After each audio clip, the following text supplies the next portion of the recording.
was, can we develop strategies that can be used to actually reduce the reservoir? So data from Shannon Lewin's group showed us that we can use antibody-coated lipid nanoparticles to specifically target CD4 T cells in a latency reversal model, really trying to reveal and reduce the reservoir.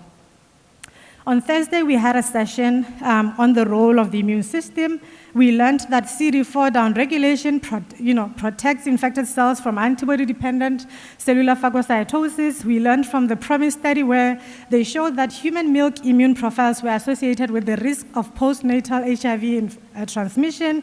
We also learned more about the NK cells, that adaptive NK cells mediate beta ADCC responses and could participate in control. And I just want to highlight this study by Yanis from the Reagan Institute, who showed that educated NK cells are associated with viral control. He did this study on the fresh cohort samples, and he showed that post-treatment controllers had higher frequencies of educated NKG2A positive CD56 DIM cells compared to non-controllers. We had another session on vaccines. Just to summarize that session, we learned about the development of a wide range of vaccines that are aimed at educating the immune system to generate targeted BNAbs geared towards prevention of infection. And then today's sessions, in the morning, we learned about unlocking HIV control. We learned about stem cell transplantations with CCR5 blockage in macaques, and they showed that in these macaques that had this CCR5 blocked led to no sign of viral rebound, even after CD8 depletion. Sorry about that. And then combining CD4 mimetics with non-neutralizing BNAbs early after HIV infection may actually help achieve long-term HIV control. We also learned that nerve protein function contributes to HIV persistence and inflammation in people living with HIV who are on treatment. And then finally in that session, we learned that the size of active reservoirs increases with age, especially in women, and we think this can be driven by, or it is driven by menopause. Just over an hour ago or so, we concluded Track A with a session on reservoir dynamics. We learned that lymph node myeloid cells harbor viral or proviral and inducible reservoirs. We also learned that early treated infants, particularly those with protective HLA alleles, had extremely small reservoirs, making them promising candidates for future HIV remission strategies. We also learned that monovalent SMEC mimetics have tolerable safety profiles and selectively reduce the intact reservoir without latency reversal. We also learned that T-cell identity rather than integration site predicts infected cell clonal expansion. And finally, the very final talk, we learned that lymphoid segregation of infected cells and effector cells contribute to reservoir persistence of the tissue. Just to wrap it all up, what were the highlights from Track A? So we learned that BNAbs are the big thing. They're safe, they're promising, and BNAbs twice a day is definitely might be better than one pill a day. We learned about NK cells, especially educated and adaptive NK cells, that they are important for control. And what was even more exciting was that they can be engineered to perform the way we want them to perform. We learned about the important role of the stem-like CD8 T cells in post-treatment control. And also we learned that there is persistent inflammation in people living with HIV who are on HAART. Hence, a better understanding of the metabolomic drivers of inflammation may offer new targets for intervention. And the key message is, combined strategy. The key message is there's probably not a one single intervention that will work on its own, but we'll probably need a multidisciplinary effort to combine all of the different approaches to reach a functional cure. Again, I just want to thank my team for a wonderful, amazing work. And I also want to thank the senior investigators who reviewed our slides in no particular order: Krista Dong, Zazan Ndlovu, Thumbi Ndungu, and Steve Dix. Thank you.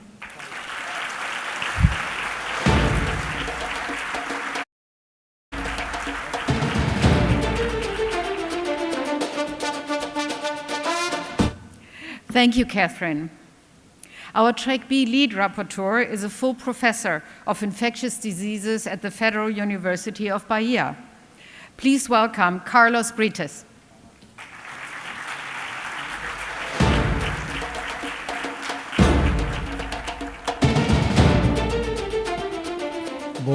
Boa tarde, good afternoon. It's a great pleasure to be here today doing this report summary of the clinical track.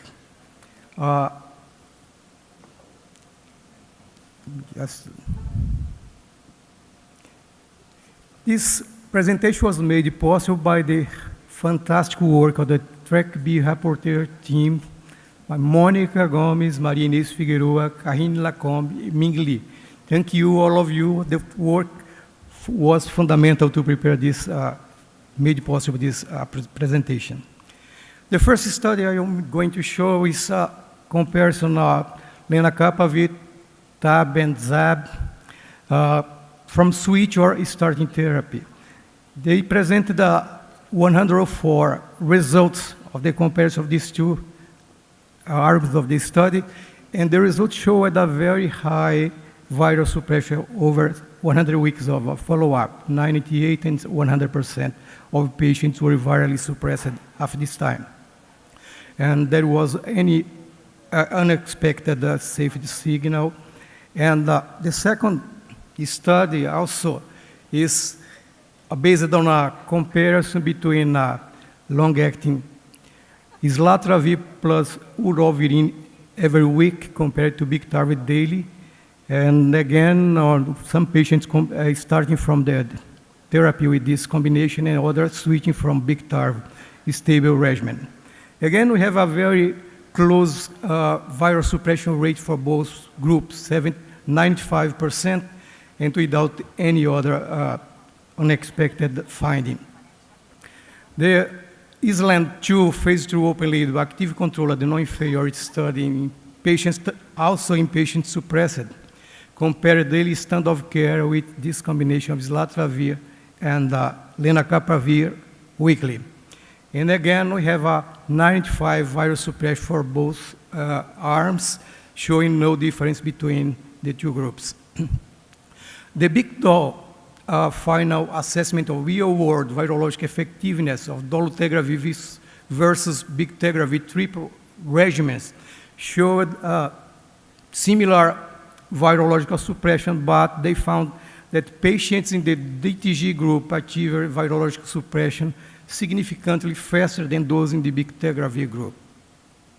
The other study on doravirine plus islatravir in daily use in different combinations, they evaluated the focus on the participants at week 96 that had proviral load and virological data.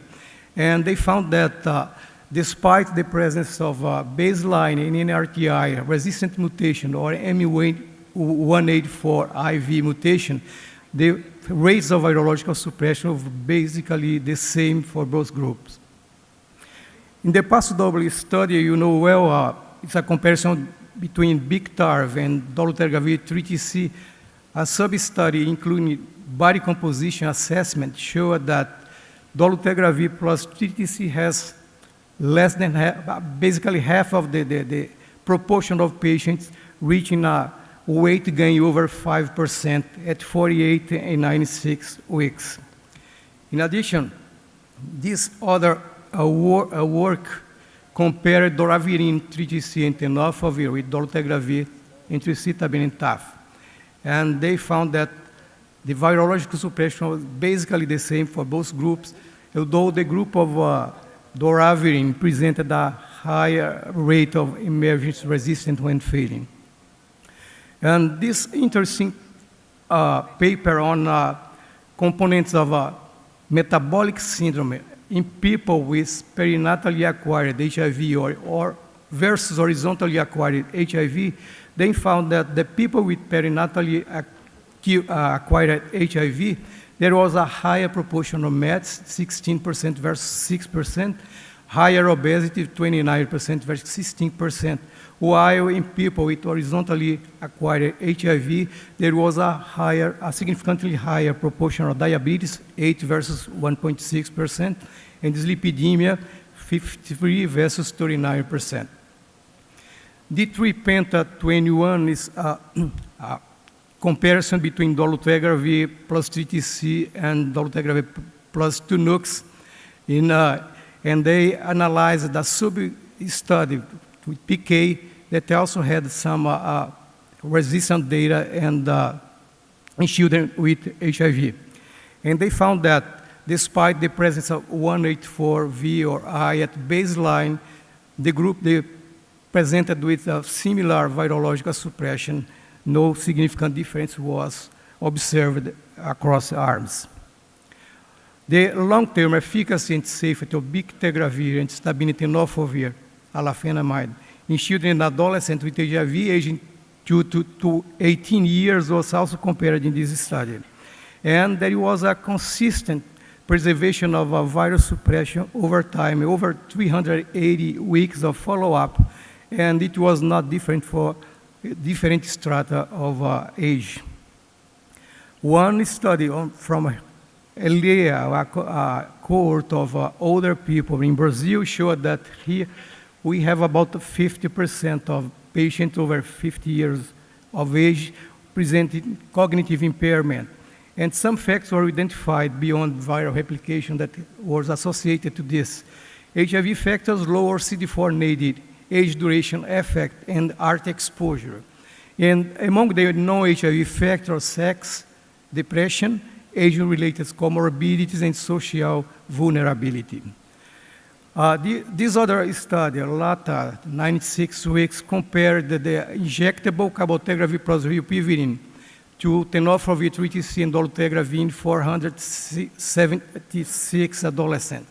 And they found that the rates of a viral rebound were significantly higher in the oral regimen compared to injectable one, 0.9 and 6.4%. And 94% of the participants found injection easier to take. Other sessions discussed AIDS, advanced HIV disease, and some common message were, we need an early HIV diagnosis, a rapid linkage to care, implementation of a WHO AHD package, and surveillance for dolutegravir resistance as essential measures to reduce HIV-related mortality. And this was presented as a picture of the advanced HIV disease at Latin America countries. You see that Cuba has the lowest proportion of participants diagnosing with CD4 below 200 with 10%, and while Dominican Republic it reaches about 74%. And in the same session, some measures were proposed as a alternative for this situation. First, the CD4 cell count is required for classification, and higher mortality is found in early and late after starting ART. And this is coupled with severe opportunist infection that can increase mortality. There was also an inferior ART treatment response with the risk of immunological non-response, and rapid start of RAT and evidence for preferring integrase inhibitor with the high genetic barrier in first-line therapy. This study from TB GAPS study is interesting because they evaluated during July 2023 and October 2025, almost 1,000 children with HIV, and evaluated the accuracy of treatment decision algorithm, expanded or not. And they concluded that only basically expanding the WHO TDA, there was a diagnostic yield from 46% and to 89% when the expanded TDA was adopted. And finally, this was a study from South Africa when they compared the fluconazole therapy plus fluconazole and flucytosine for treatment of cryptococcal antigenemia. And they conclude that there is no difference between the association or the use of fluconazole alone, and so fluconazole is enough to treat this kind of disease. This is my last slide. Thank you very much for your present attention.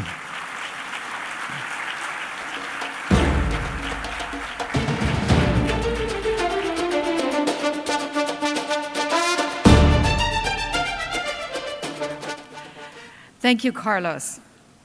Our Track C lead rapporteur is an epidemiologist at the Melbourne Sexual Health Centre and Monash University in Australia. Please welcome to the stage Eric Chow.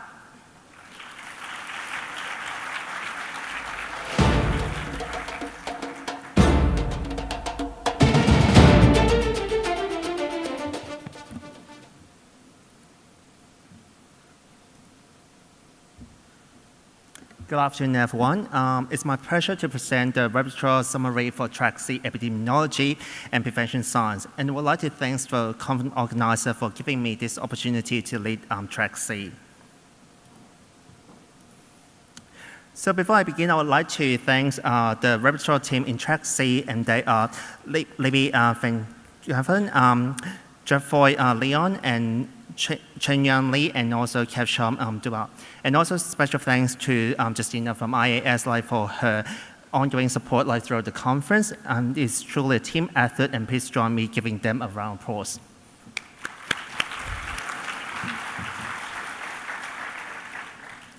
So Track C is really busy this week. So our team actually attends 63 presentations covering a range of topics, population, and communities.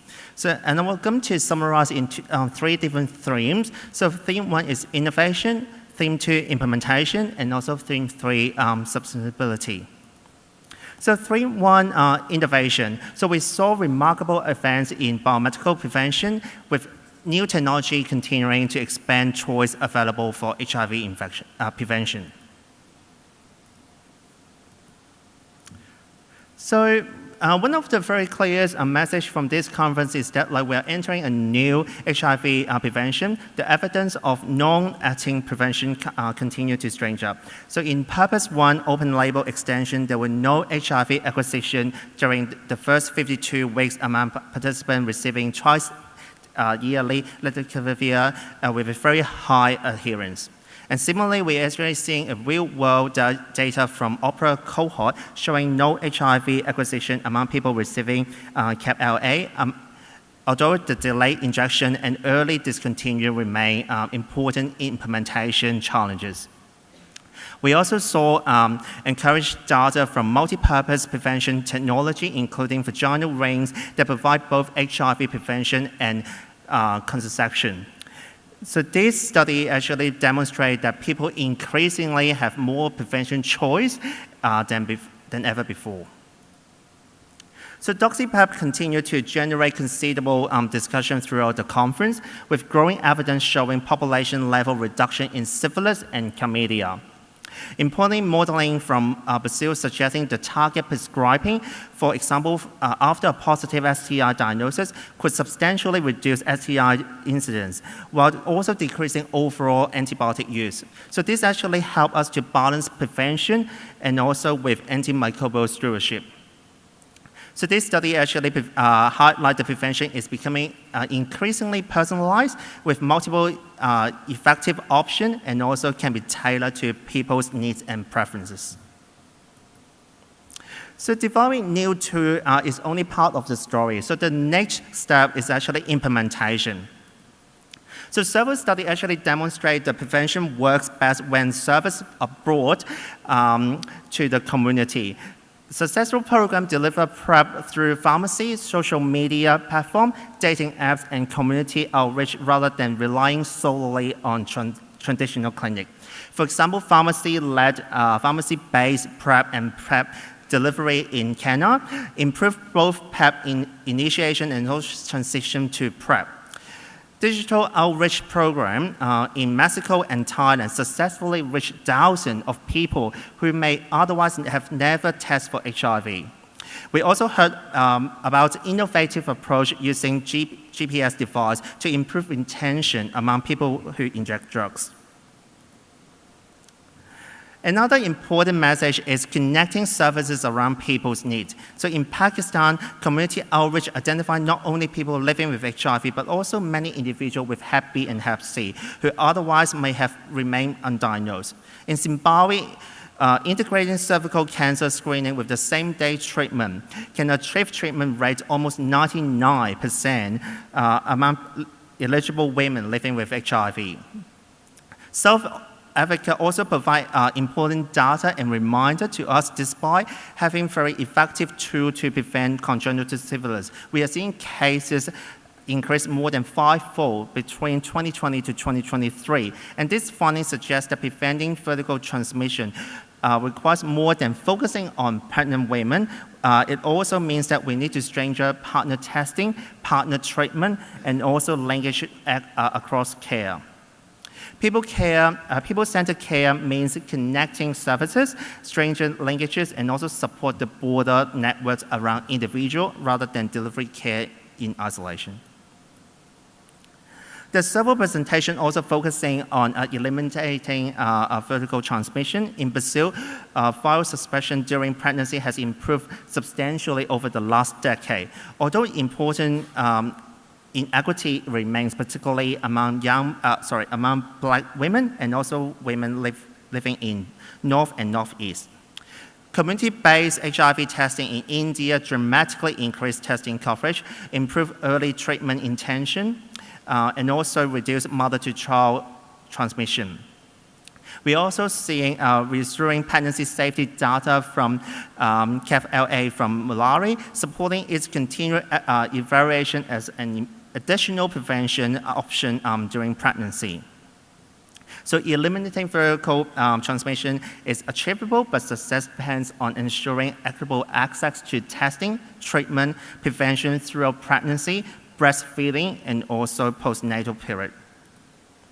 So the last theme is sustainability. Many sessions highlight that maintaining progress will rely on resilient programs that address structural barriers, withstand funding transition, and also continue to reach the community. So HIV outcomes are shaped not only by clinical care, but also an environment in which people live. Food insecurity, water insecurity, and also intimacy partner violence will all associate with poor HIV outcome. This finding reminds us that epidemiology is not only just measuring trend, but also understanding the social, economic, structural factors that shape HIV outcome and health equity.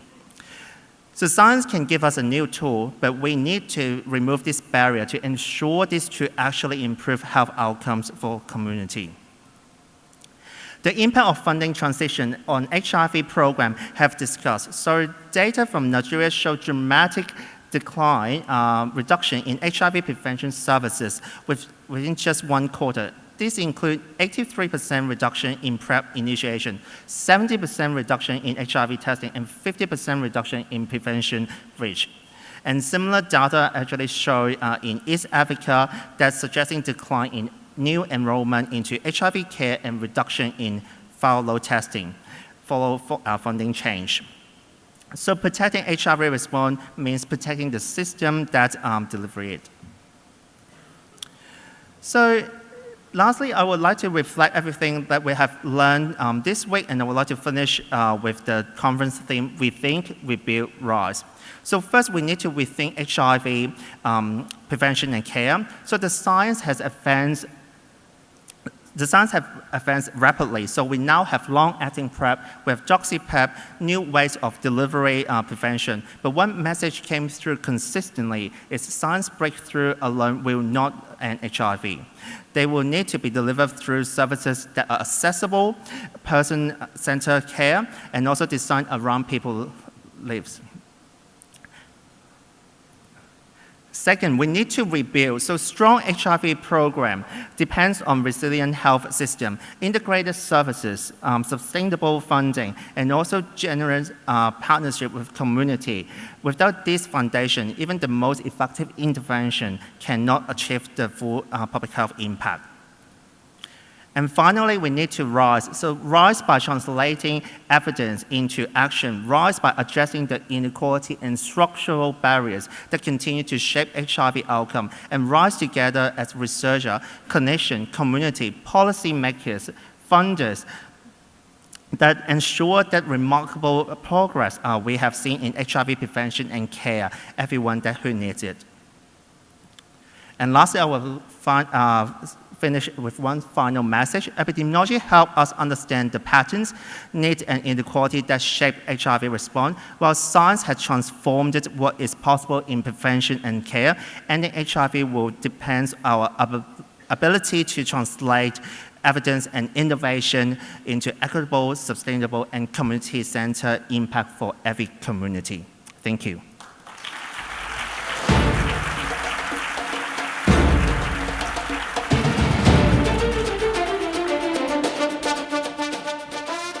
Thank you, Eric.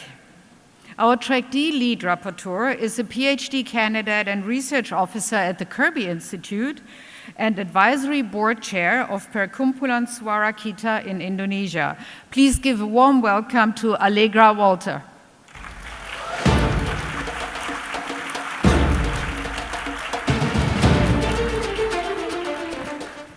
Hello, everyone.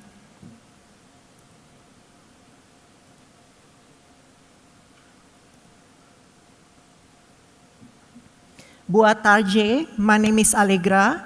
I'm presenting from Track D. I have no conflict of interest. I would like to thank the wonderful Track D rapporteurs, Isaac, Charlene, Tomer, and Eliana, who have made this work possible. Thank you to Track D committee as well, and Justina for coordination and support. When we talk about socio-behavioral sciences, our area encompasses not only the individual or collective behaviors shaping HIV, but also the structural inequalities shaping the epidemic. Therefore, the sessions we have covered are quite broad, with diverse populations and contexts. I map my presentation into this year's theme. First, I want to challenge you to rethink. Behavior change has often been framed through individualistic neoliberal lenses that place health responsibilities primarily on the individual, with insufficient attention to the structural realities that shape them. This has contributed to the narratives of fear and blame, where poor health outcomes are perceived as the results of individual failures. Shuga, my new favorite word and campaign, is a testament to how we can counter these deficit framings through storytelling. As Wemi Jallow noted, people do not change because we tell them what to do. People change if we show them what is possible. These approaches demonstrate that greater awareness can foster dialogue and increase people's willingness to engage with care. We also saw inconsistent evidence that people are more likely to, saw consistent evidence, that people are more likely to engage with services when they feel safe, seen, and heard. However, behavior change is not something that happens overnight. It is a journey. Which brings me to my next point. HIV has always been political and cannot be separated from their structural drivers. We can see this in how the impact of HIV differs across populations, geography, migration, indigeneity, and other conditions. The sudden funding cut was one of the most irresponsible actions taken by people in power with little regard to the history of violence and exploitation rooted in colonialism, racism, and now capitalist interests. We have seen the impact of funding cuts on HIV programs, particularly prevention programs, as well as specialized services such as chemsex programs. Low and middle income countries are being forced to make difficult decisions to sustain essential HIV services. For example, Zambia is responding by implementing a minimum package for sustainable HIV service delivery while maintaining the supply of medications and other essential services. At the community level, men who have sex with men in Uganda are currently facing a double burden, funding cuts alongside criminalizing laws. At the same time, we are entering an era of extreme inequality. Today, 83% of countries meet the definition of high inequality, while the world's richest 1% own 43% of all global financial assets. What will happen if the next pandemic hit? Let that sink in. At the core of rebuilding HIV response is addressing stigma. Among trans women in India, multiple stigma of HIV, sex work, and trans identity were associated with mental health challenges, which may increase the likelihood of condomless anal sex. In Jamaica, 38% of stigma index participants experience internalized stigma associated with self-isolating behavior and healthcare avoidance. In Kazakhstan, among women engaging in sex work who use substances with high and high anticipated stigma profiles reported high medical mistrust. Stigma is also structural, meaning that it can be embedded within policies, structural norms, and attitudes, and institutional practices. We have seen this in laws that criminalize sex work and LGBTQI+ people globally. Carla Treloar, citing from Link and Phelan, gave us an important message. At its core, addressing stigma requires addressing power imbalances. Every time we design a stigma intervention, or any intervention really, we should ask ourselves, how can we flip that coin? Across 4 qualitative studies presented, 3 on lenacapavir and 1 on cabotegravir, we got positive experiences and high acceptability of long-acting PrEP, particularly lenacapavir. The perceived benefits, for example, greater convenience, reduced pill burden, outweigh the negative perceptions of side effects. Although long-acting PrEP is being promoted as a promising tool, we believe there is a need for greater exploration of its implementation challenges. The goal should always be to make the choice possible. Another recurring narrative was the importance of building systems that people can trust, whether in public health research or in clinical trials or through strengthening indigenous data sovereignty. At the core of this is governance, ensuring that decision-making is always undertaken in meaningful partnership and in consultation with communities, recognizing that community involvement exists along a continuum rather than a tick box. Another thing that we need to focus is the quality of services, noting that data from health system complaints are still rarely used to advocate for meaningful change, whether to address stigma or improve health services more globally. Medical education, or education in general, should also be central to creating more inclusive systems free of heterosexism, racism, and other forms of stigma and discrimination. Addressing structural barriers is essential for creating a safe space and trustworthy system. In Fiji, for example, this includes the efforts in removing punitive drug laws, as the country's rapidly growing HIV epidemic is driven largely by injecting drug use. Although communities face many challenges, they keep on rising. From culturally sensitive mobile HIV STI testing with indigenous communities in the Peruvian Amazon to drone medication delivery in riverine Nigeria, from conditional cash transfers in Brazil that reduce AIDS incidence mortality and case fatality rates, and to participatory co-design approach also in Nigeria that successfully integrated mental health into youth HIV clinic. Looking into the future, we can see that gender and sexual fluidity are no longer simply categories of risk, but also social and cultural identities and realities.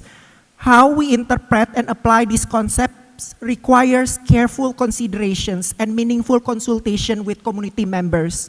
Addressing sexual pleasure is also important because sexual pleasure is a primary motivation for engaging in sex and therefore an important consideration in understanding HIV risk.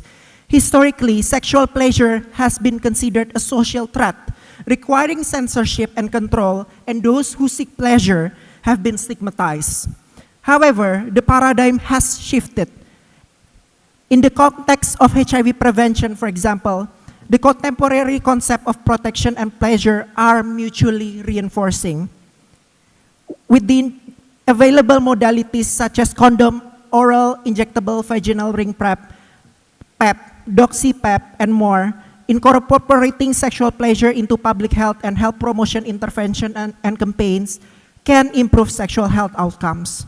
We have shifted from risk management to self-management. The slide on the top right is my favorite. People do not have sex inside hospitals. Healthcare must go where sex actually happens. Well, there are always exceptions, and some TV shows might disagree, but you know what I mean. Allow me to close with these insights. First, promoting healthy behaviors is a long-term journey, and we can start now by investing in people, creating an enabling environment to make healthy choices possible. Second, funding cuts are political, and the antidote is global solidarity and justice. All stakeholders have a role in this, and perhaps one of the most profound consequences of funding cuts beyond the loss of programs and human lives is the erosion of trust.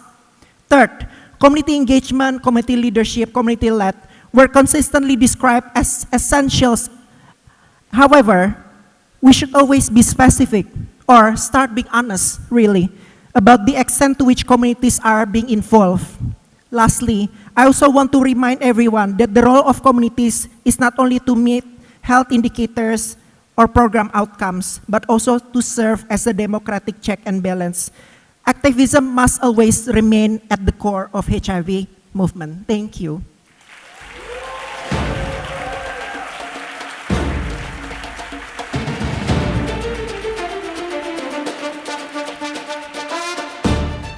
Thank you, Allegra. Moving on to Track E. The lead rapporteur for Track E is a professor of nursing at Yale University and the director of the Justice, Community Capacity and Economics Core in the Center for Interdisciplinary Research on AIDS in the United States. Please welcome Laurent Nelson.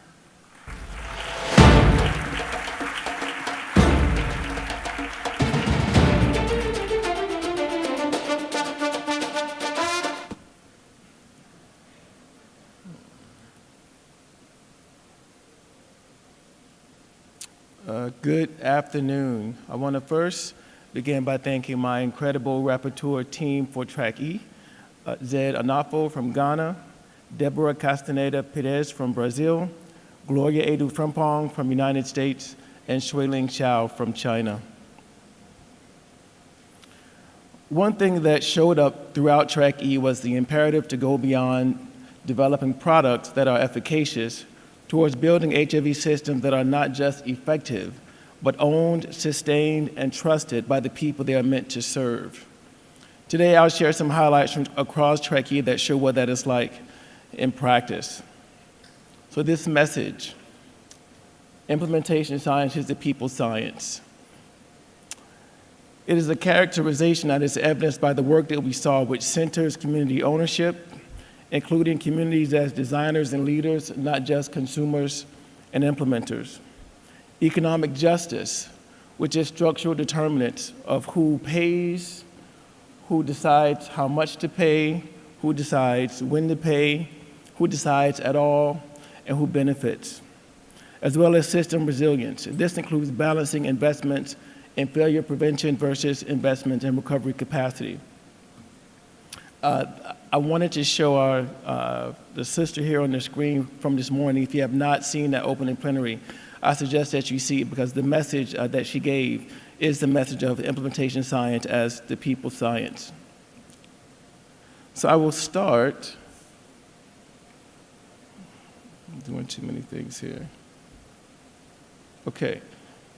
I'll start with one of the most important studies presented this week, and this is PrEP 1519 Choices Study from Brazil. This study did something that sounds simple, but is actually radical thinking in many places. That is, it offered young people genuine choice between oral PrEP and Cabernet in 3 cities in Brazil, embedded within delivery systems that were youth-friendly. This model demonstrated that there was high preference and uptake of Cabernet, and that HIV incidence was 1.8 times higher in the oral PrEP arm compared to the Cabernet arm. But the study's most important contribution is perhaps its most challenging finding. The team reported 25 suicidal events among 16 youth with previous mental health distress. 20 of those were in the long-acting injectable arm. The mental health events that emerged among participants demonstrated that adolescent prevention cannot be organized around HIV risk alone. The service systems must be designed for the reality of adolescent life. Young people need integrated mental health screening, psychosocial support, confidentiality, and responsive referral systems. We must rethink our engagement approach to youth. Young people are not just their age. They are decision makers who need choice, trust, confidentiality, and whole person care.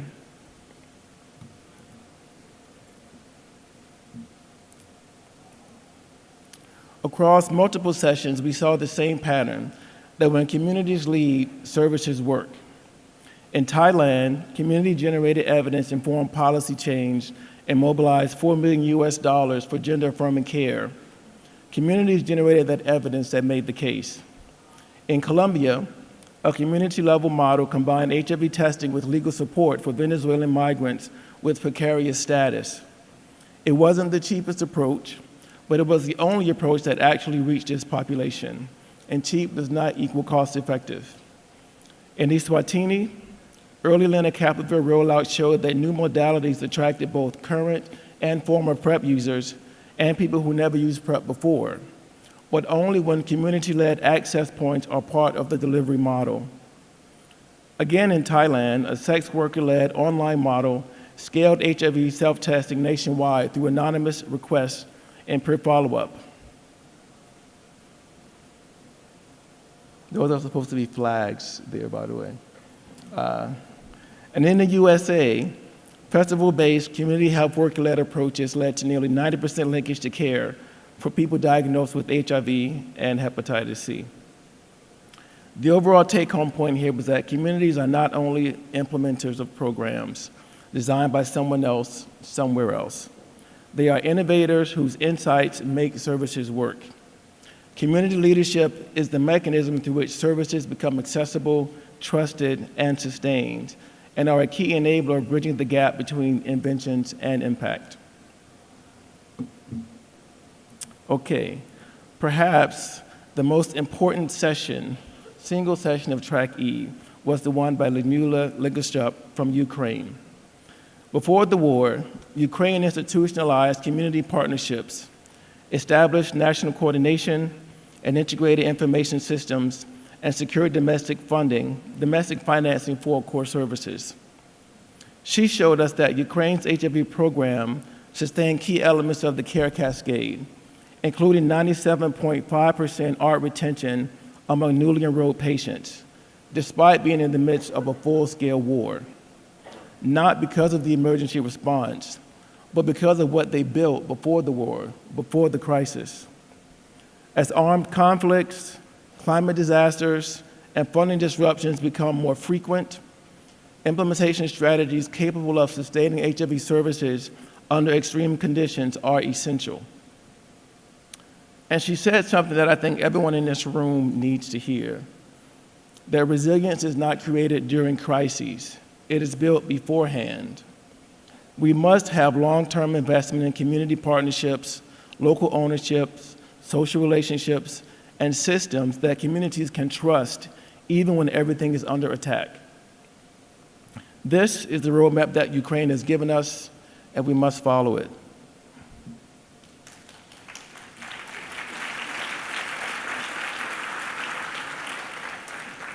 Technology was a major theme, and two presentations in particular stood out. First is EasyFlow L, which is an open source platform for methadone-assisted therapy and HIV integration in Kenya.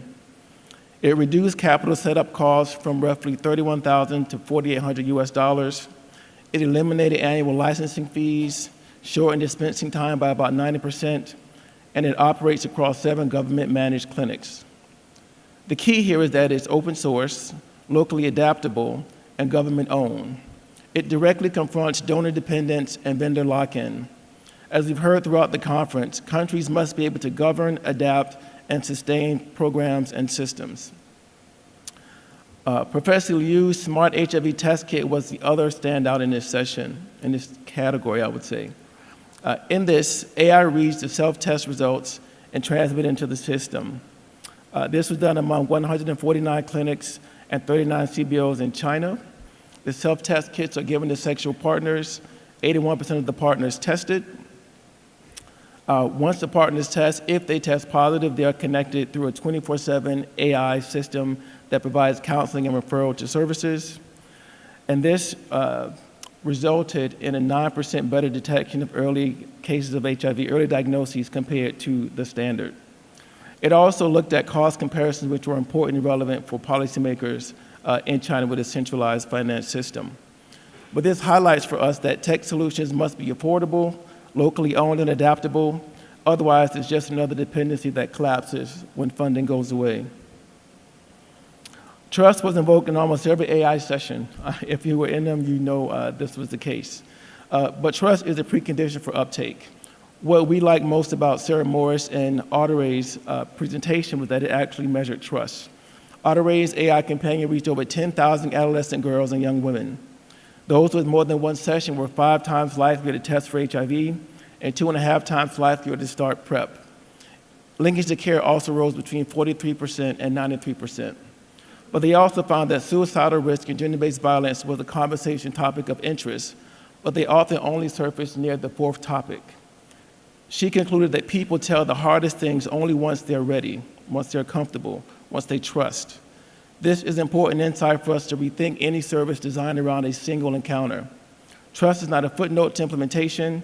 It is a precondition for uptake, disclosure, and continuity. Thank you.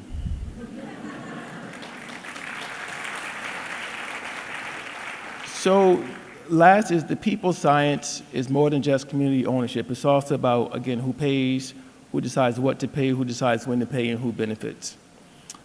These are important. So we learned that human oversight is not overhead. In some AI studies, we found that most of the cost of the AI was through human oversight.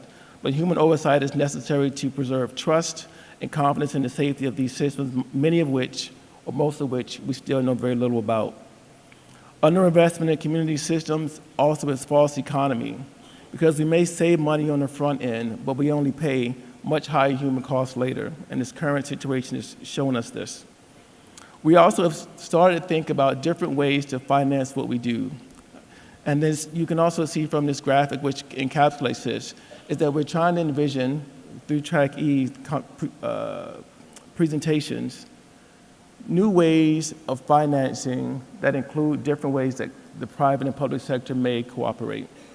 This may be philanthropists and impact investor communities figuring out ways to de-risk ideas, and for governments and larger capital markets to uptake and scale up those ideas.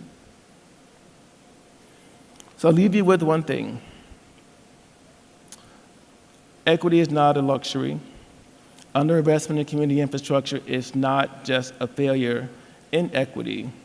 It is a leadership failure, it is an economic failure. That's not just a lesson for people outside the room in countries outside of Brazil, but also lessons for people in this room here today. What I hope we all learn from Track E's offering this year is that the people science is the only science that can sustain the HIV response through whatever the next crisis may be. The question is whether we have the courage to act on what we already know. Thank you.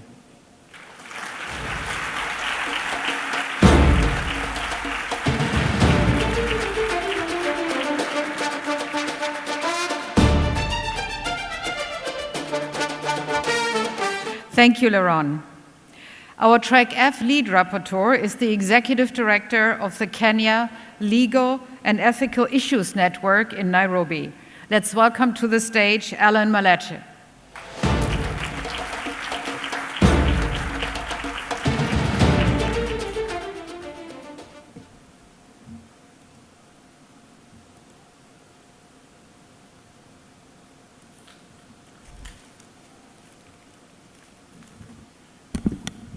Hi, how are you all doing? Are you alive? Awake? Let me see a show of hands who's still with us. Great. So I'm happy to be here on behalf of Track F, which is looking at all the things that need to happen so that Track A, B, C, and D are able to have some effect. I'd like to start off, like everyone else, to thank the people who supported me on the team. Sophia from Mexico and the HIV Justice Network. A round of applause for her. Thank you. Kene Chukwu from Nigeria and the UK, from Warwick. I'll just go through all of them so that we save on time and get to the substance. Alice Kayongo from Uganda, but based at Georgetown. And Sandra Chu, who is based in Canada with the Canadian Legal Aids Network. That formed what I called the Fantastic Five that worked on this particular presentation and sessions that we went through. So let me get to it and say that I will try to organize this report in 4 areas. First, I will highlight the key themes that consistently emerged across the discussions. Second, I will share the key messages that the participants left us with. And third, I would outline the recommendation for strengthening the HIV responses.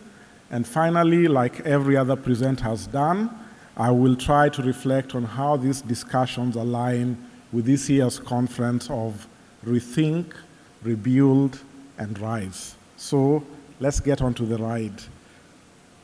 So across the week, I would say 4 broad themes came up, but because of the nature of the work, something else came up this morning and we added it as a last minute, and so we'll have 5 themes. The first that came up was that science must translate into equitable access.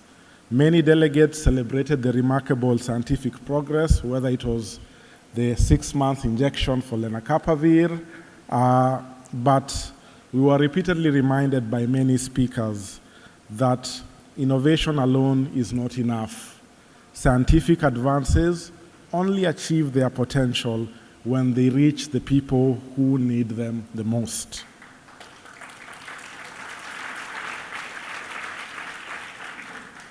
So in short, for that message, whoever is innovating new things, the joy is not getting the innovation, the joy is ensuring that that innovation reaches the person who reaches it, if I could make it any simpler than that. The second theme was that human rights are central to public health, and across discussions on criminalization, legal reform, and stigma, there was a clear recognition that protecting rights is fundamental to improving health outcomes. I think I cannot overstate that. The third is that the delegates emphasized that community leadership is essential to a sustainable HIV response.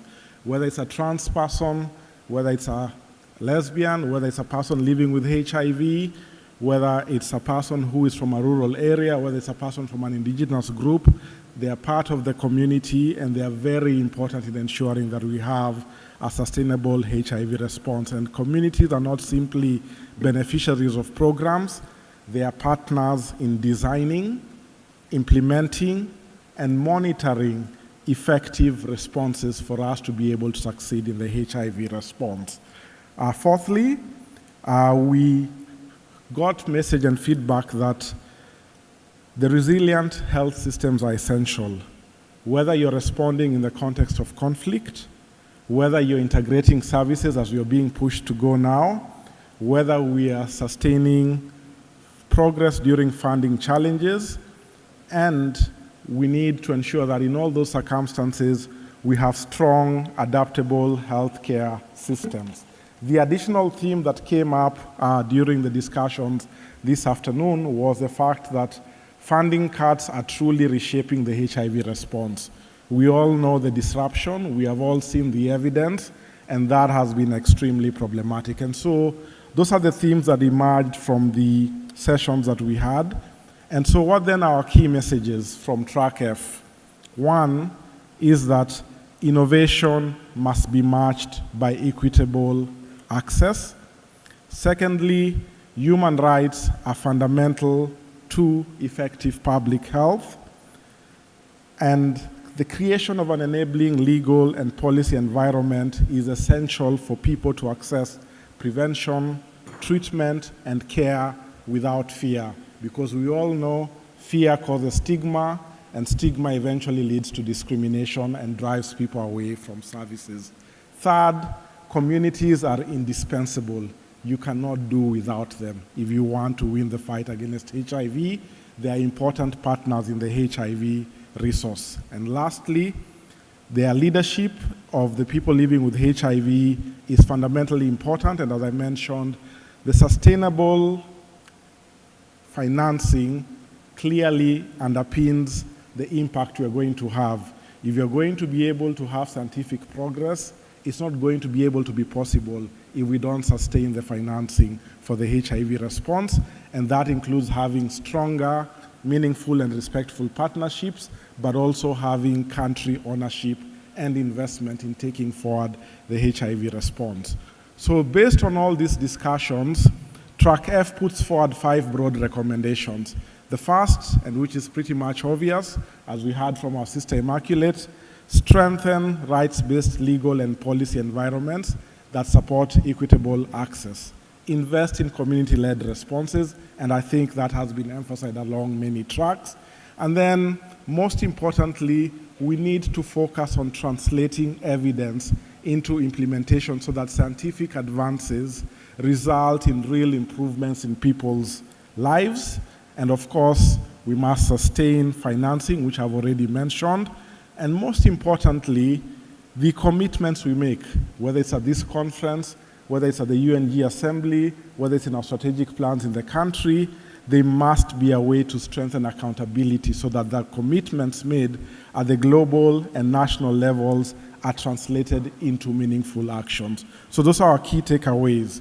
And now to line it up to how it links to the conference theme, we need to appreciate that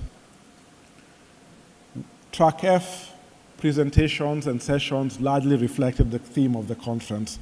For us, to rethink means looking beyond scientific breakthroughs alone, recognizing that human rights, community leadership, financing, and resilient systems are equally important to achieving better outcomes.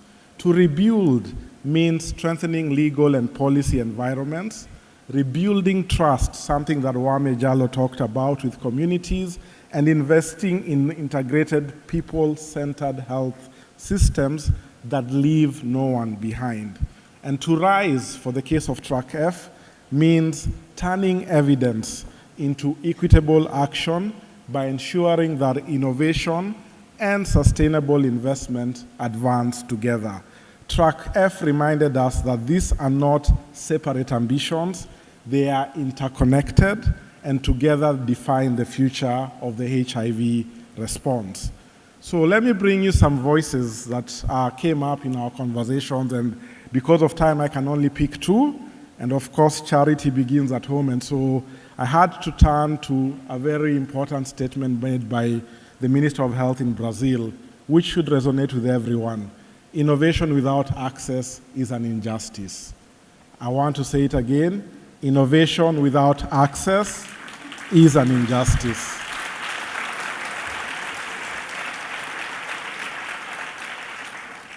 Secondly, we heard from one of our champions and a very committed person to the issue of HIV criminalization around the fact that science may advance, but justice does not. This quote reminds us that scientific advances must be accompanied by continued efforts to reform laws, reduce stigma, and protect human rights if we are to achieve equitable health outcomes. I want you to recall the intervention that was made by the Executive Director of UNAIDS, who said this is the first time that we are seeing an increase in the number of punitive laws rising in different countries, in different places. Recall Immaculate's plenary speech about what's happening in Senegal, what's happening in Uganda, and many other countries. And so that is why we must then ensure that we look at the legal aspects. And so if there's one message that captures the contribution of Track F to this conference, it is this, that innovation only changes lives when it is matched by justice, community leadership, and resilient systems. Throughout this week, delegates consistently reminded us that success will not be measured only by new scientific discoveries, but by the way whether those discoveries are translated into equitable access, stronger health systems, and better outcomes for all. So as I conclude, I leave you with one final reflection. Innovation, access, and justice must advance together. That is not simply the message of Track F. It's the challenge we leave this conference. Because The next chapter of the HIV response will not be defined only by the science we discover. It will be defined by how well we translate that science into equitable access, protect human rights, invest in communities, and strengthen resilient health systems. That is how we rethink, that is how we rebuild, and that is how we rise. Thank you.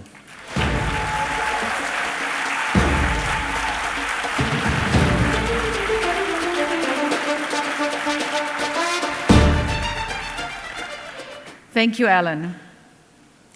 The lead rapporteur for the community and leadership sessions in the program is the co-founder and executive director of the Phoenix Health Movement in the United Kingdom. Please welcome to the stage Susan Cole-Haley.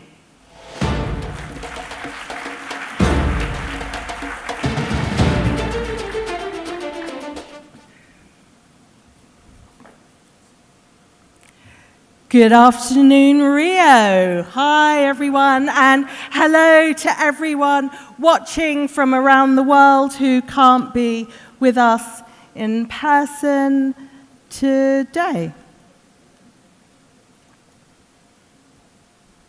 First of all, I'd like to thank my team of absolutely tremendous rapporteurs, Asia Costello, Idris Kennedy Mwendwa, Juan Michael Porter II, and Renata Langley Freeman, who've worked so hard and have been absolutely fabulous throughout the whole session.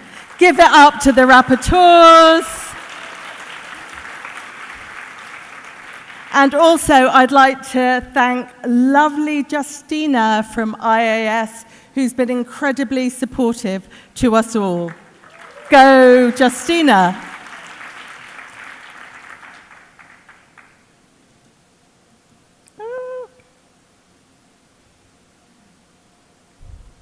So I'm going to talk about what we covered in the community and leadership sessions. The sessions showed today that we stand at a moment of unparalleled change and uncertainty in the HIV response. We are at a profoundly different place than we were just 2 years ago. Cuts to funding are having a devastating impact on the global HIV response, threatening decades of progress. These cuts are political choices, not inevitability.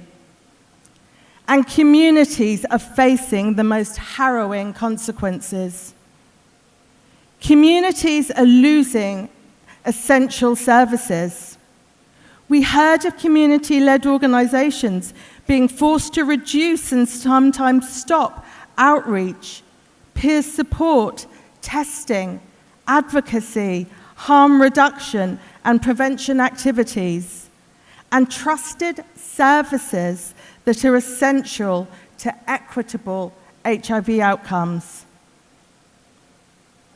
Shrinking investment is weakening community leadership, and the capacity to respond is worsening challenges. As someone said in a session, every time we turn around, something is being taken from us. And who is being most impacted? As always, it's people from marginalized communities who need support the most. This includes people from trans communities, sex workers, people who use drugs, migrants, gay and bisexual men, black people, women. We've been seeing this for decades. It's not news to us. And often it's people who experience intersecting forms of stigma, discrimination, and disadvantage because of their identities and lived realities who are facing the worst effects. This includes where they live, their migration status, their gender identity, their economic situation, their race, and their age. But communities are not a monolith. The inequities they experience can't be fixed by a one-size-fits-all approach. They need community-led, tailored services that are responsive to people's lived realities. It's not communities that are hard to reach. It's the services that are letting down communities. So what's driving these inequities? Sessions highlighted that it's structural drivers. Racism, stigma, discrimination, criminalization are all driving HIV inequities, and things are only getting worse. The intersecting forms of stigma, discrimination, and disadvantage are acting as barriers to testing for HIV, uptake of PrEP, people taking treatment and staying engaged in care. Scientific advances alone cannot end HIV inequities. Communities should not be expected to continually overcome structural barriers that systems have failed to remove. Achieving equity means changing the systems that create the disadvantage, not expecting communities to continually overcome them and be resilient. Communities are moving from resilience to resistance. One person said during the sessions, "We must stop celebrating resilience while leaving the conditions that make resilience necessary unchanged."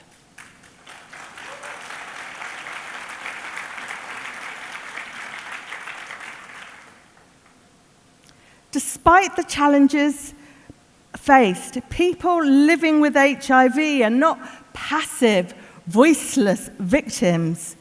We know what works. Community leadership is absolutely essential, not a nice-to-have optional extra. It is fundamental for an effective and equitable HIV response. Throughout the sessions we heard about community organizations all across the world generating evidence, improving implementation, and strengthening accountability. We heard how services led by communities are so much more effective. Through peer support, community-led monitoring, campaigning, information sharing, communities are building trust, engagement, and significantly improving health outcomes. We're seeing this globally, including in the UK through Skin Like Mine, the HIV prevention programme by and for Black Londoners, smashing all targets. Communities must be shaping research, policy, and programmes, not simply being consulted.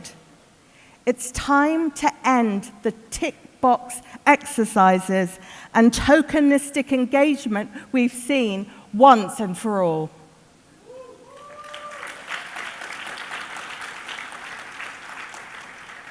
So finally, what are the calls to action? We know community leadership work, but we need money and long-term investment to do so. Stop the devastating funding cuts decimating services. It is essential to protect and sustain progress. Ensure community leadership is embedded in every aspect of the HIV response. Remove the structural barriers, including racism, stigma, discrimination, and criminalization. Stop the rollback on rights. We know we can't go back to how things were, but there are exciting opportunities now to rethink, rebuild, and rise. We should adapt, be pragmatic, and show evidence-based approaches that meet people where they are. Finally, we need political commitment to end the HIV inequities, both between and within countries, so that everyone, regardless of where they live, who they love, and the color of their skin, can benefit from the remarkable innovations that we've heard about at this conference. Thank you so much.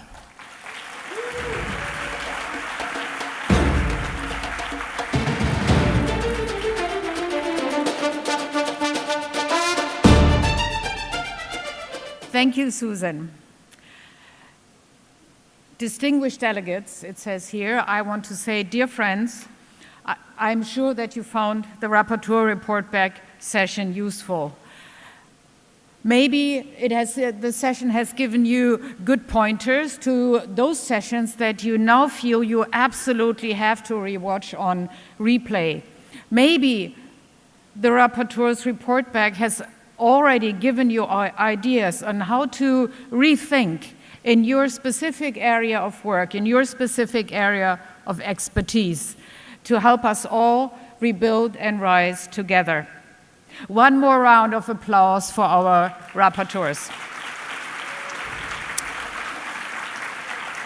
Now, please remain seated, as the closing session will start immediately.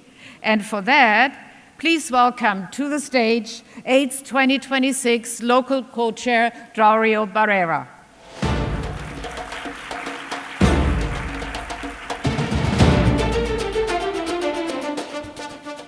Well, so the conference is coming to the end. I feel like I have been here for a month. Good afternoon, boa tarde.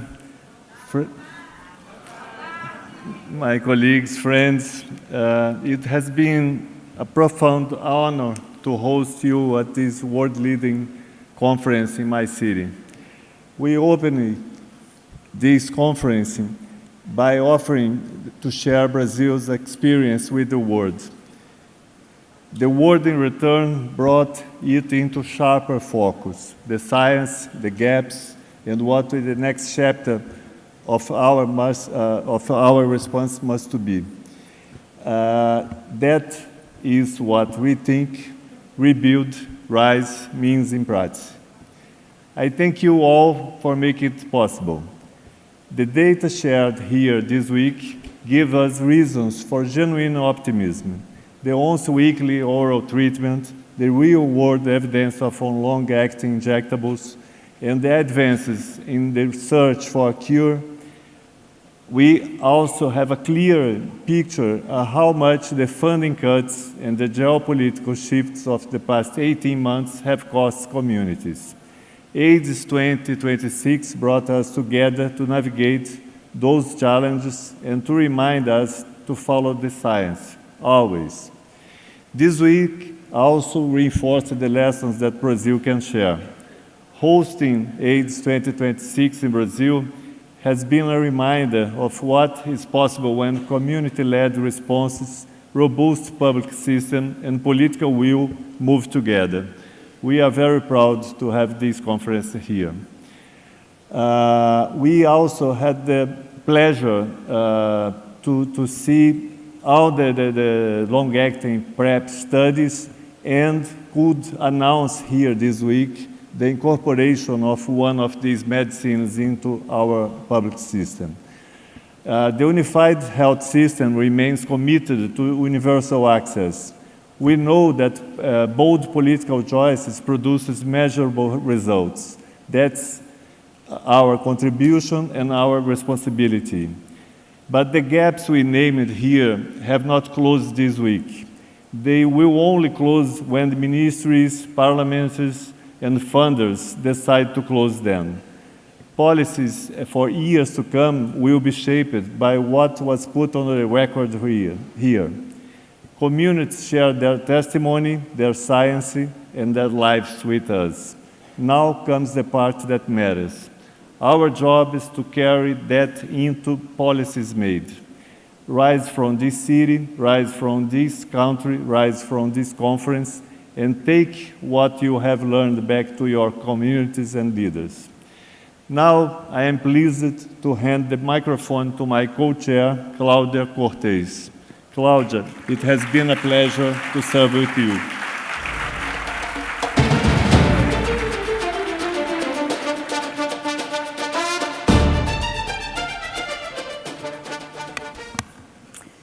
Dear colleagues and friends and members of our HIV community, as AIDS 2026 come to an end, I want to begin very, very simple. Thank you. Thank you all. Gracias. Obrigada. Thank you for coming.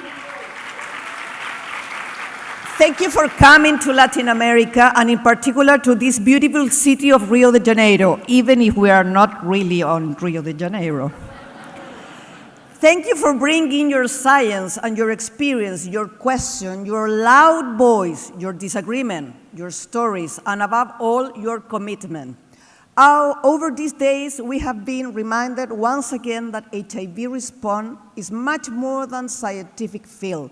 It's a community built by researchers, clinicians, all kinds of healthcare workers, activists, policymakers, people living with HIV, key populations, community organizations, funders, journalists, and many others who have refused for more than 4 decades to accept the inequality, stigma, or silence should determine who lives or who dies. We leave this conference with reasons for hope. Science continues to move forward. Treatment is simpler, safer, and more effective. Prevention has new tools. Long-acting technologies are opening possibilities that once seemed unimaginable. We know more than ever about how to prevent HIV, how to diagnose is simple and fast, and how people living with HIV can live long and healthy lives. But we must also be honest. Progress is not linear. We move forward in one place and backwards in another. At the very moment when science is giving us better tools, global funding is being reduced. Programs are being interrupted. Communities are losing support. Political commitment is weakening in places where it is needed most. And new treatments that can alter the course of HIV pandemic are not being distributed globally in an equitable manner. This cannot discourage us, and it cannot make us lower our ambitions. Coming from Latin America, and I know that everybody from Latin America here understands me, and probably from many parts of the world, I know what it means to work with limited resources through political change, economic crisis, and profound inequalities. I also know the extraordinary strength of our communities. We have learned that progress does not come only from wealthy countries or powerful institutions. It also comes from people who organize, insist, care, do research, protest, and continue working when the conditions are far from perfect. To the young people here today, men and women, I want to share a specific message. You are not only the future of the HIV response, you are already part of it present. Your ideas, your energy, and your impatience are needed now. Challenge us, question our institutions, demand that science be accessible, that policies be fair, and that communities be included from the beginning, not invited at the end. Do not believe that leadership belongs only to those with the longest titles, the largest laughs, the grayest hair, or loudest voice.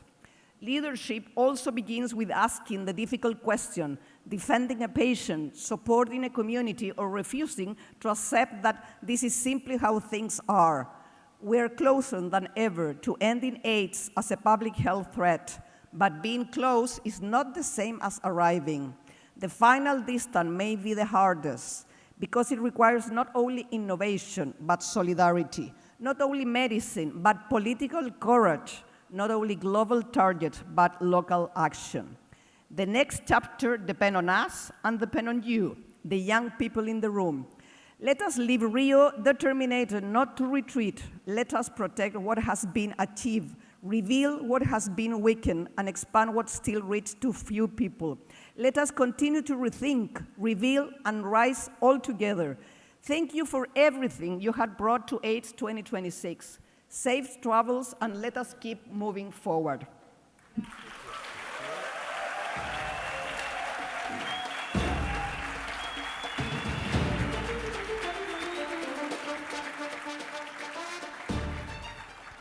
Thank you, Claudia. Please welcome to the stage João Vinicius Oliveira. João Vinicius is a Brazilian researcher and activist affiliated with the Brazilian Interdisciplinary AIDS Association. He dedicates his life to working with Black and LGBTI+ adolescents and young people.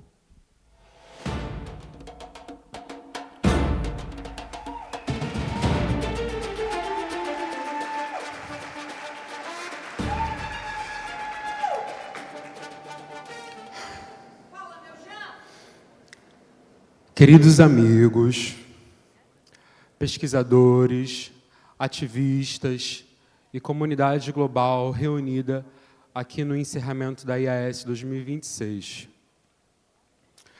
É com profunda responsabilidade e emoção que eu ocupo esse palco para representar o Brasil.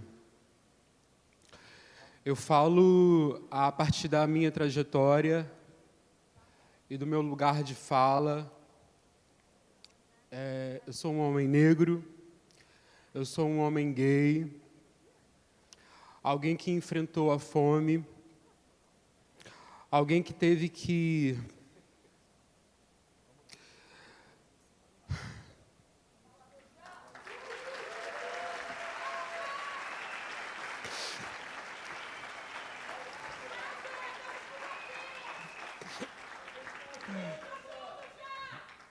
enfrentou a fome. Eu sou um ativista, eu sou um pesquisador, alguém que teve que lidar com humilhações constantes e com muitas discriminações. Eu construí a minha trajetória, a minha caminhada, integrando a rede estadual de adolescentes e jovens que vivem com HIV aqui do Rio de Janeiro, acolhendo, educando, politizando jovens em situações de vulnerabilidade e atuando junto à Associação Brasileira Interdisciplinar de AIDS, a nossa querida ABIA.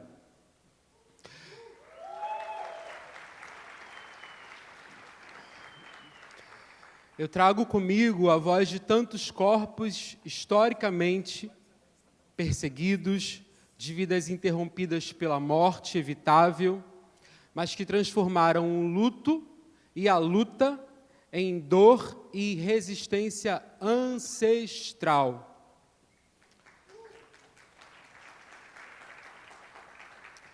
Trazemos a nossa memória coletiva não apenas para nos alinharmos ao lema atual desta conferência, mas para convocar todos a dar um passo além. É urgente repensar, reconstruir e avançar na resposta global ao HIV, com a convicção de que a equidade e a participação comunitária devem ser a bússola das nossas ações. As vozes das comunidades mais afetadas pela epidemia não são apenas parte da conversa, elas são o centro absoluto de toda a questão. Eu creio que é impossível falar sobre essa resposta sem ressaltar a importância da sociedade civil brasileira organizada e a sua força determinante no contexto global. Foi a sociedade organizada do Brasil que nos ensinou que não haverá resposta à epidemia sem os combates às desigualdades sociais, o enfrentamento firme ao estigma, ao racismo, ao sexismo, às LGBTfobias, às desigualdades econômicas e a todas as formas de discriminação.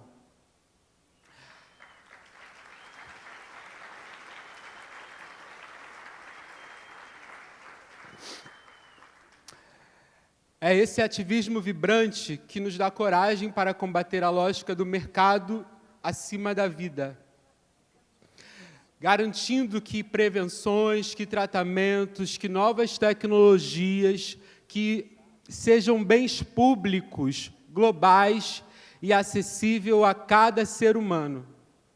Essa maturidade e compromisso da nossa sociedade civil que sempre orientou o Brasil a oferecer ações para o mundo.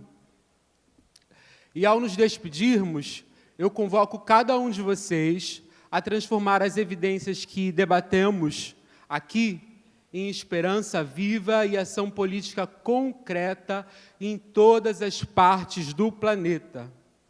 Que sigamos de cabeça erguida, honrando quem veio antes de nós e construindo um futuro baseado na justiça, na verdade e na paz. No fim das contas, diante de todas as adversidades, a cura ela já existe e ela se chama solidariedade.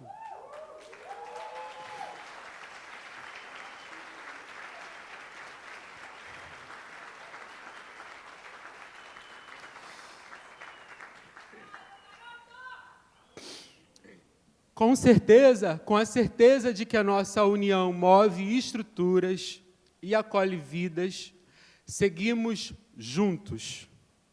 É isso.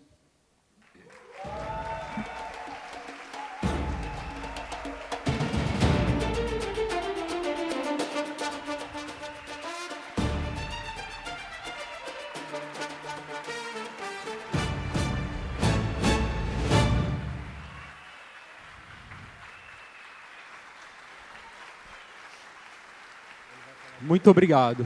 Muito obrigado.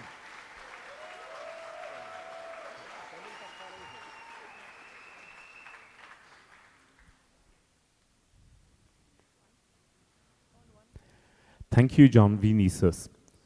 Please welcome to the stage the IAS President and AIDS 2026 International Co-Chair, Beatrice Grinstein.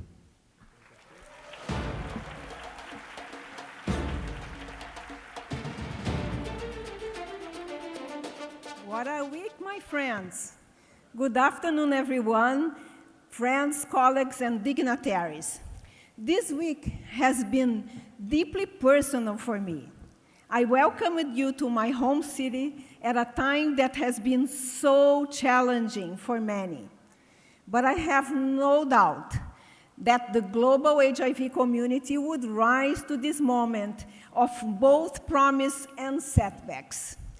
We heard you in the session rooms and corridors of this venue. We heard you on the streets of Rio de Janeiro. And our message is clear. This response cannot be silenced. And that message comes from all of you, members of our organizing and track committees who shaped a compelling and relevant program. The IAS Governing Council and Secretariat, our abstract and scholarship reviewers, our rapporteurs, our volunteers, and of course, you all, our delegates, and the community leaders and advocates who have filled every space in this venue with purpose and conviction. Thank you. This week,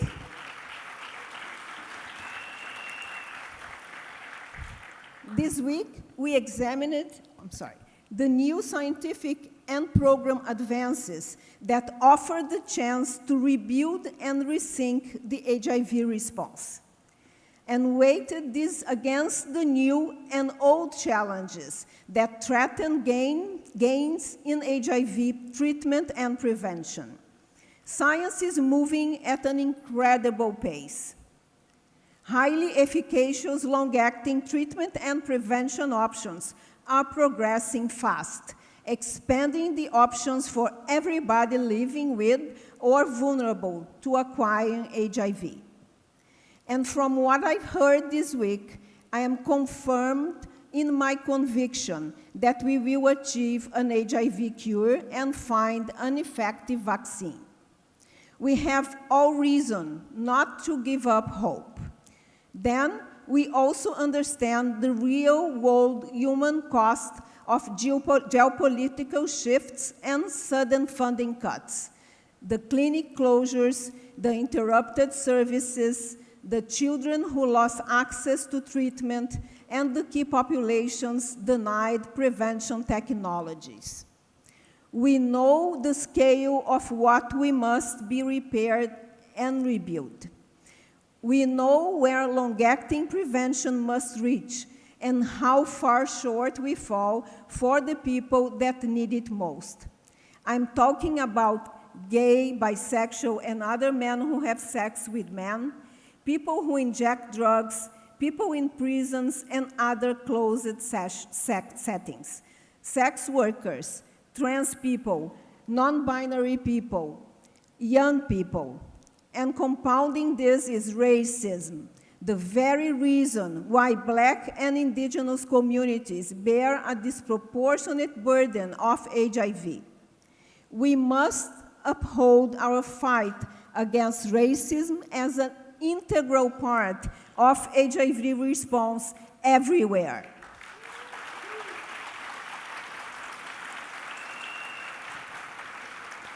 But we are rebuilding and doing so with stronger South alliances. Solidarity between countries and communities is our tool and our most important value that has brought us together. The era of our donor-driven HIV priorities is over. Not just because many donors are retreating, but because countries and communities know best what they need and what works better for them and their own people. This will work, but only if civic space is protected. I urge everyone here and beyond to make sure this is the case. We must fight the exclusion of communities from decisions and the backlash against evidence and human rights-based work. It is our time to find a new way forward. We mapped it out here at AIDS 2026. That will be our legacy for the HIV response. The conference ends today, but the work carries on in our clinics, our communities, our research institutions, and the corridors of power where the decisions that affect people's lives are made. We know that what we have to do: rethink, rebuild, and rise. I started by saying that this week has been deeply personal for me. I deeply feel my own responsibility to do my part in what I said needs doing. But I also know that I'm not alone. I will not rest, and we will not rest until all people affected by HIV can access the science they need and the rights they are entitled to. To conclude, I would like to take a moment to express my heartfelt gratitude to the entire IAS team, whose tireless dedication made this conference possible. What an incredible journey these past 2 years have been. I would especially like to thank Ariane Brusselmans for her extraordinary commitment to turning a shared vision into reality for our country and for the global HIV community. Your leadership, expertise, and dedication have been instrumental in making AIDS 2026 the remarkable success it is. I would like to thank my dear friend Birgit Poniatowski, Executive Director of the IAS, for her partnership over the past 2 years. Birgit, your unwavering commitment to the IAS during these challenging times has inspired all of us. Thank you for your leadership, your friendship, and your dedication to our shared mission. And finally,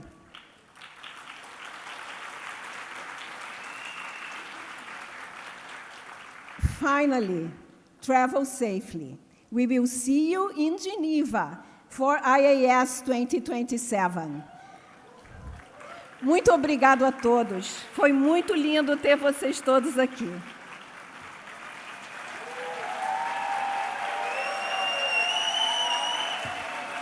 Nós fizemos isso juntos. Muito obrigada.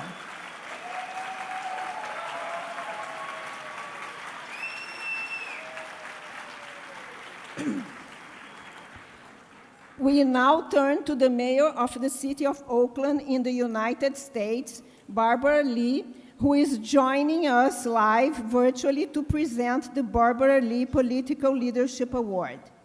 Barbara Lee has represented her community in Congress and the California State Legislature for more than 3 decades. Over to you, Mayor Barbara Lee.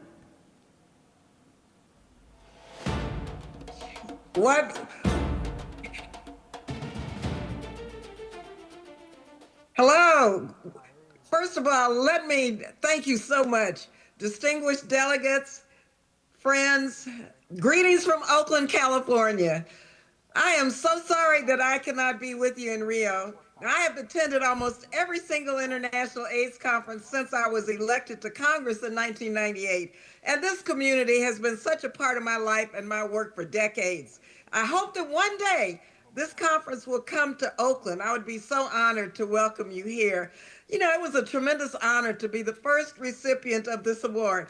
I remain deeply humbled that it carries my name, and it means so much to be here virtually with all of you to introduce this year's honoree. And I'd like to take a moment to just give a shout out to my former legislative director, Gerard Roderick-Boslian, who led so much of the efforts on Capitol Hill in terms of the United States response. This award was created to celebrate people doing this work right now out loud in public office. This year, that person is Duda Salibert, a congresswoman from Brazil, whose courage is something that every one of us could learn from, and who represents the kind of leadership that this award celebrates. Duda is a teacher, an environmentalist, and a federal deputy for the state of Minas Gerais. In 2020, she became Belo Horizonte's most voted city councilor. Then 2 years later, she broke records again when she was elected the most voted federal deputy in the state's history. More importantly, she has used her office to defend human rights, stand with transgender people, and fight for communities too often pushed behind and aside. This is the leadership why Time magazine rightly named her one of the most influential people in the world. Right now, Duda is leading the fight for universal access to lenacapavir for PrEP Brazil. She is bringing together advocates, government, and industry to close the gap between a proven HIV prevention breakthrough and the people who need it to survive. She reminds us that she understands very clearly that equitable access is not just a policy goal, it is a fundamental human right. In Duda's own words, the science has already done its part. Now it's up to politics to make sure it reaches the people who need it the most. That's the exact definition of political courage, and that's the exact leadership this moment demands. So join me in welcoming and celebrating Duda Salibert to the stage. Thank you again for giving me a chance to be with you. This has been such an inspiration. Duda, congratulations.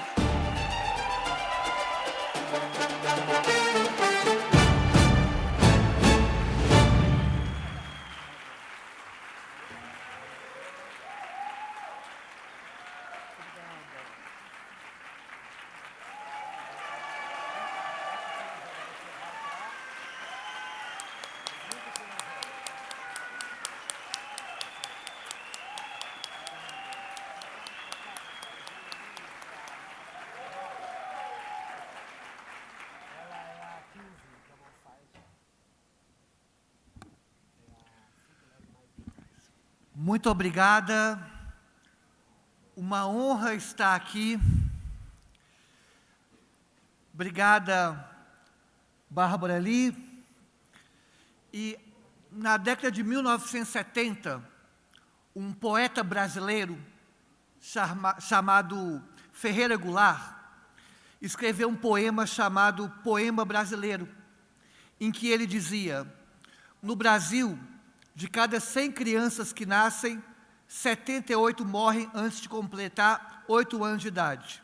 No Piauí, de cada 100 crianças que nascem, 78 morrem antes de completar 8 anos de idade no Piauí. De cada 100 crianças que nascem, 78 morrem antes de completar 8 anos de idade. Antes de completar 8 anos de idade, antes de completar 8 anos de idade. Eu adapto esse poema para a realidade brasileira hoje. No Brasil, mais de 40% das travestis estão hoje com HIV. No Brasil, mais de 40% das travestis hoje estão com HIV. No Brasil, mais de 40% das travestis hoje estão com HIV. E há uma medicação revolucionária chamada lenacapavir, que previne quase 100% HIV. E nós queremos essa medicação no SUS aqui no Brasil. Mas há um obstáculo. Essa medicação chega a custar R$200 mil ao ano, um valor impossível para as populações vulneráveis de travestis e transexuais e dos brasileiros em geral. Por isso, apresentei um projeto de lei para que o governo brasileiro reconheça o lenacapavir de interesse público, de interesse nacional, de interesse coletivo.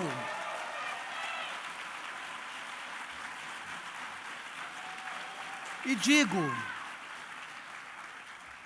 eu não sou contra a ciência. Eu não sou contra a ciência. Mas nenhuma patente pode estar acima da vida.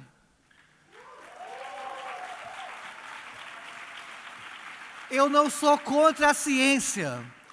Nós estamos sendo coerentes à ciência. E o papel da ciência é curar vidas. O papel das patentes é promover a ciência. Mas o papel das patentes não é deixar os super ricos mais ricos. Então, nós queremos lenacapavir no SUS. Quero agradecer todo mundo que queria estar presente. Bárbara Lee, para lhe dar um abraço por sua trajetória. Mas, infelizmente, o Donald Trump rejeitou e negou o meu visto para os Estados Unidos. O governo norte-americano reconheceu a minha presença como um risco à democracia norte-americana. Mas eu não ligo para isso. Eu ligo em saber que o governo Donald Trump tem feito cortes absurdos no orçamento para a prevenção, combate ao HIV e AIDS no mundo. E isso tem um nome, é um genocídio silenciado. Mas, para finalizar, o Trump não é os Estados Unidos. Os Estados Unidos é Bárbara Lee e, dentre outros ativistas que lutam por um mundo em que a ciência esteja a favor da cura. Obrigada, cientistas, obrigada essa conferência, obrigada, Tiago Coate, que trouxe essa luta para o nosso gabinete. E eu, como uma travesti com muito orgulho, fico honrado de receber esse prêmio e dizer que vida acima da patente. Queremos o lenacapavir no SUS e vamos conquistar. Obrigada.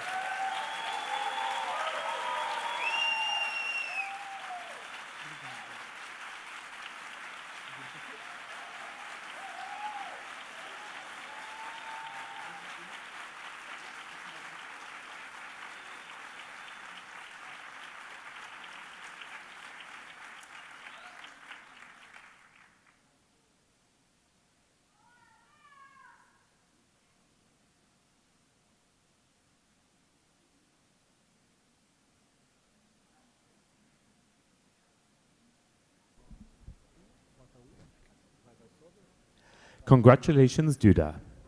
Please welcome to the stage the IAS Executive Director, Birgit Poniatowski.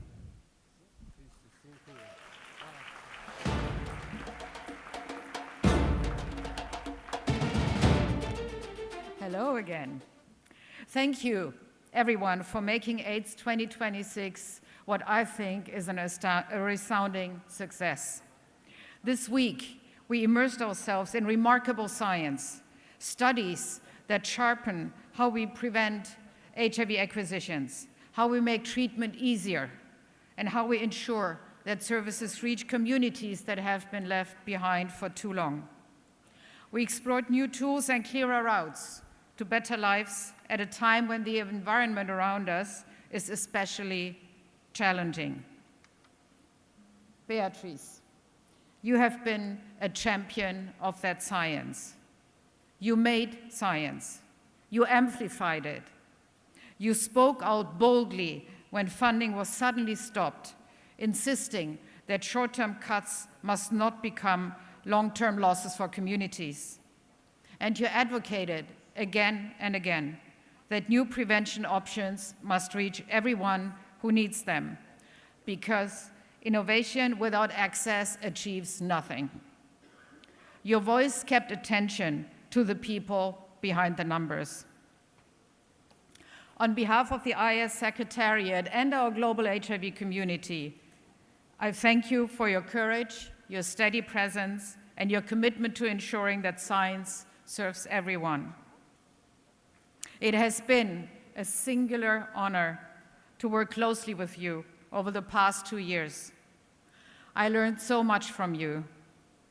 I gained a friend, and I'm certain that that friendship will continue. I thank you from the bottom of my heart.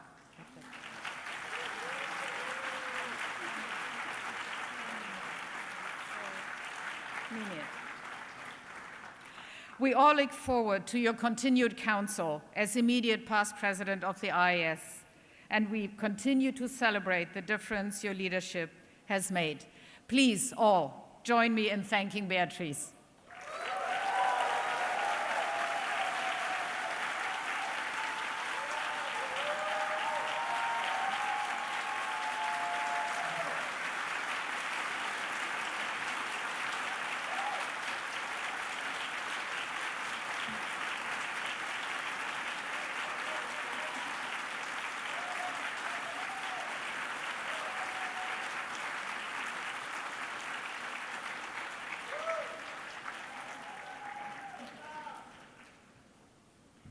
Thank you, thank you, thank you. Muito obrigada.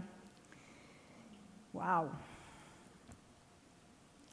Thank you, Birgit. It has been such a privilege to serve with you and to help carry forward a movement that is shaped by many voices, many regions, and many lived experiences. Kenneth, it is my sincere pleasure to welcome you as the president of the International AIDS Society. I hand this presidency to you with confidence and hope. Confidence because I know the IAS is in so very good hands. And hope because your leadership comes from a deep commitment to science, inclusion, and the health and dignity of all people. From one part of the global community to another, this handover reflects what makes the IAS so powerful. We learn from one another, we stand with one another, and we move forward together. We welcome Kenneth.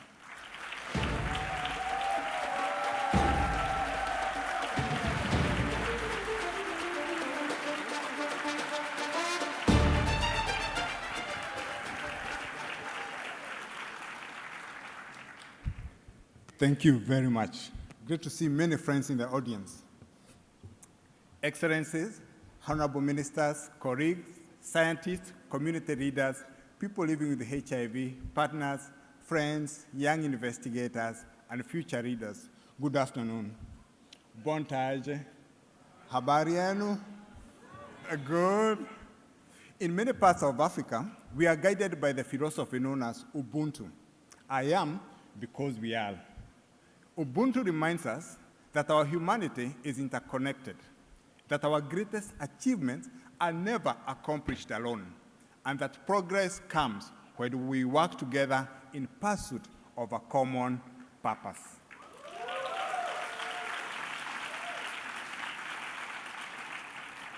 For more than 4 decades, scientists, healthcare workers, community leaders, activists, governments, donors, industry partners, and people living with HIV have shown what is possible when we choose collaboration over division, evidence over ideology, and hope over despair.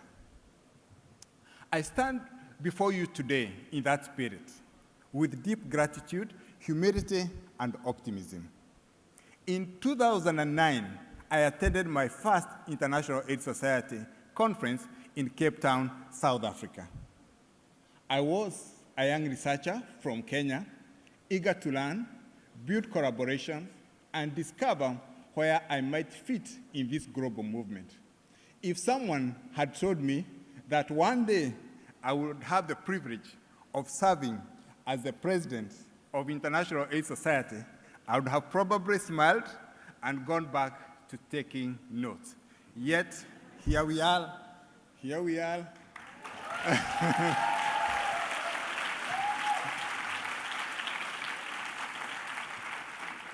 Thank you. Today, I want to speak to every student, every early career researcher, young clinician, community advocate, and first-time attendee. Perhaps you are sitting where I sat in 2009. Perhaps you are wondering whether your ideas matter, whether your voice will be heard, and whether you truly belong. My answer is simple. You belong. The next scientific breakthrough may come from your lab. The next transformative community program may come from your organization. The next president of IAS may be sitting in this audience today. And I see you.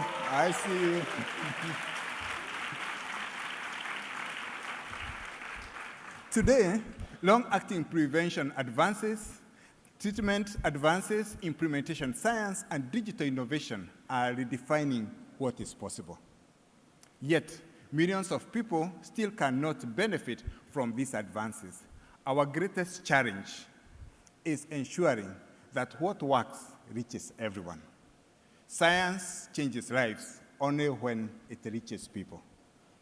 The idea captures the vision I hope we will embrace together, built in 3 words: science, equity, and impact. And I repeat, science, equity, and impact. Science as our foundation, equity as our measure, impact as our purpose. Measured not in the discoveries we make, but in lives we change. Today, we will champion science, we will champion equity, we will invest in the next generation. Together, we will ensure that every breakthrough reaches the person who can benefit from it. In Africa, we say it takes a village to raise a child. Before I finish, I would like to thank my village of mentors.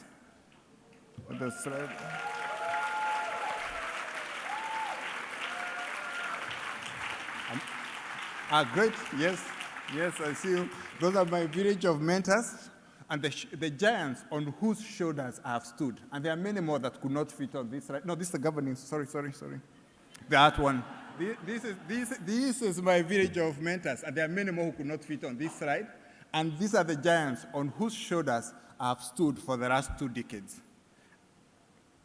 I also want to thank the governing council members who elected me to this prestigious position.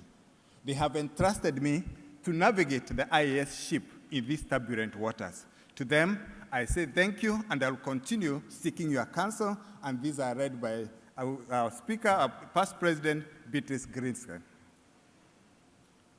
Finally, I would want to thank my family. Some of them have stayed up in Kenya to watch me.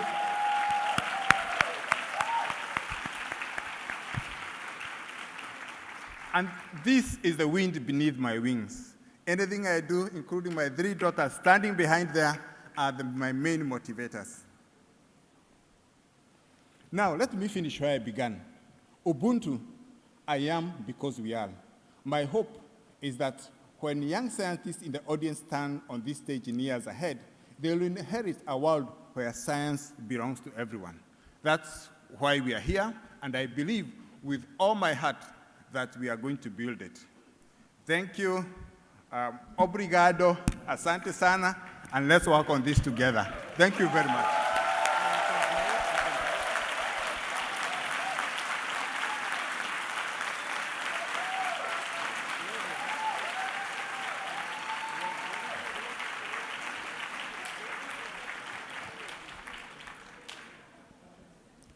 Thank you, Kenneth. Please welcome Bloco 442, a brass band from Rio de Janeiro that takes your favorite hits from the radio and turns them into a Brazilian street party.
Oi!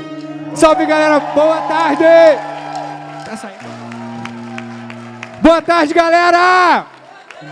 Esse é o Bloco 442, muito orgulhoso de estar com vocês essa tarde aqui, valeu!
Valeu, galera, esse é o Bloco 442.